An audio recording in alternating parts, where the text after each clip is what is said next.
What is going on, ladies and gentlemen? It is your boy, My Shamwow here, and today we are back with another gameplay commentary. This time we dropped another nuke. Yes, I know, I'm finally getting good at this game. This time we're on Karachi, and man, this has got to be one of the most disrespected Call of Duty maps of all time, man. I liked this one a lot back in the day, but I know not many others did.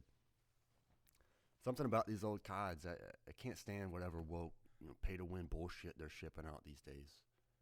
Anyway, it's a solid gameplay, a couple stupid deaths here at the beginning, but it gets rolling quick, so if you enjoy it, be sure to leave a like and subscribe to help the channel grow and get this video out there. Now for the title of the video. How did I do it? I have a lot more to say than I originally thought I did, so I may break this subject down into two different videos. First, I'll consolidate everything into advice and a few tips, then I'll share my personal story. So without further ado, let's get right into it. My first piece of advice is, do not pay anyone off a promise that they will teach you how to make money. I cannot believe I have to say this, but I know I have to because there's someone I know in my life who has fallen for the join my Discord and give me $3,000 and I'll teach you drop shipping or how to read candles scam. Jesus Christ. There's a lot of wealth out there being generated by desperate, naive people, and it's easier than ever to do so in this digital and information age we're living in. What is being sold can be learned on the internet. All the information is out there, available for free for everyone. Most choose to neglect it or wait for it to fall into their lap. Don't be one of these people.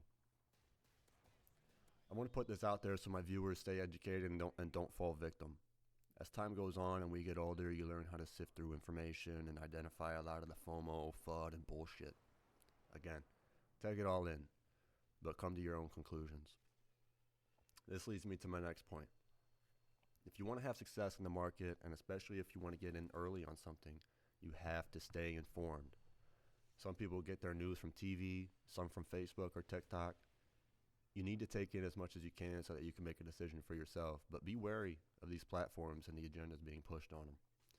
There are people out there who have and continue to take advice from just a single source, whether it's a TikTok finance guru, crypto bro, Wall Street bets, Hawk Tuah girl, mainstream news, whatever it is. Don't be one of these people. Consume, then move. And I'm not going to give advice on day trading or options trading. What I do is I buy consistently and I hold. That's it. Time in the market beats timing the market any day. Keep an eye out for speculative investments.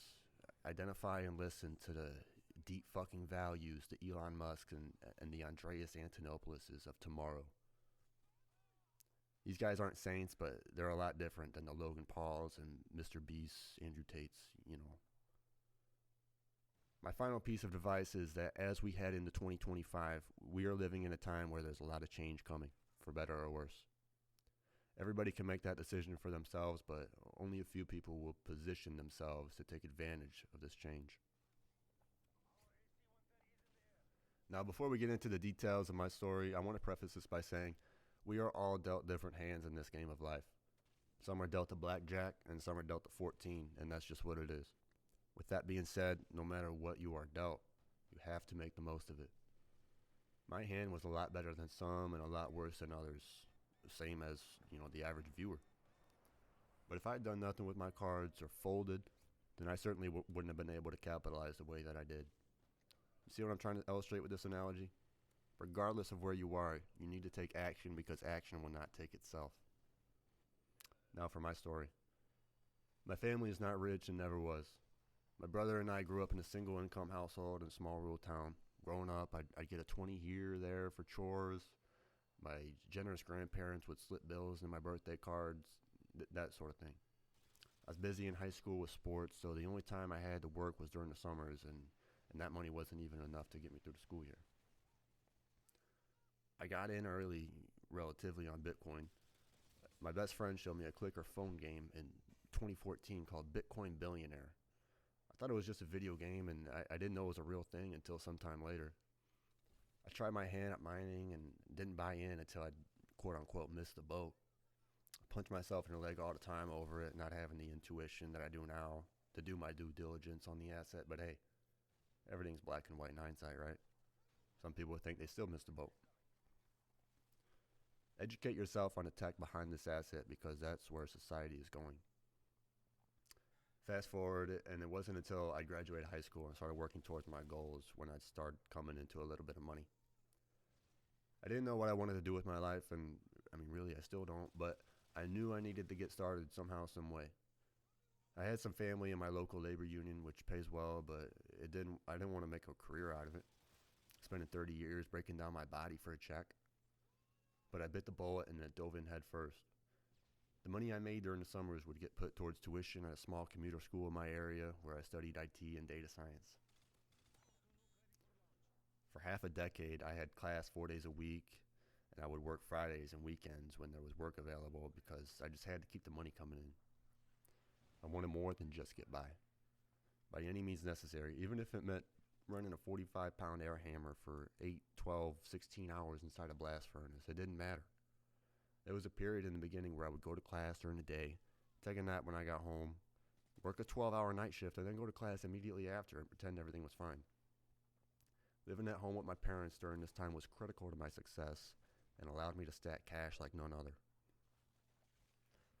After I got done fucking around and buying dumb shit through my first year, I had a coworker approach me with a conversation about Roth IRAs and investing. All it took was for a stranger to plant a seed and change my life forever. They didn't tell me what to invest in, but rather what investing could do for me and my bloodline if I started today.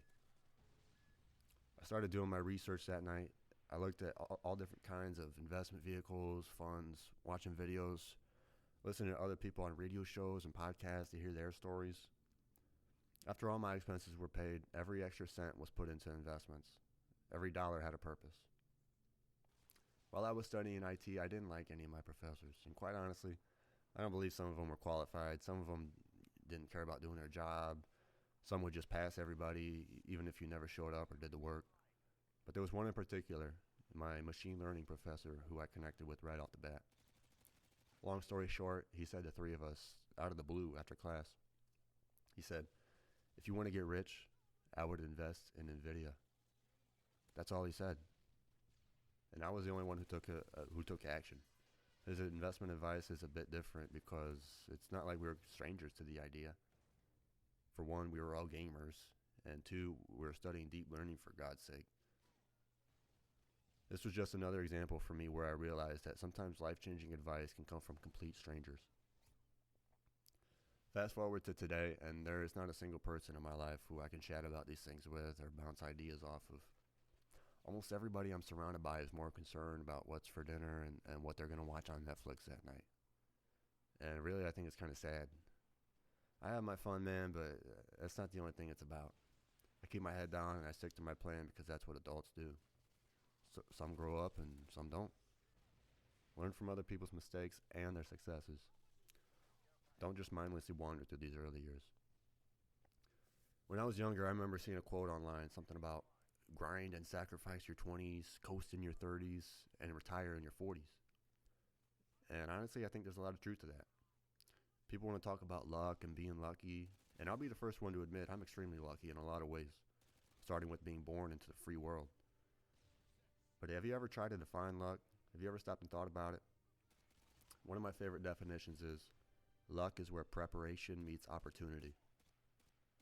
And I'll leave you with that, YouTube. If you got anything out of this video, please leave a like and comment down below. Let me know. And thanks for watching.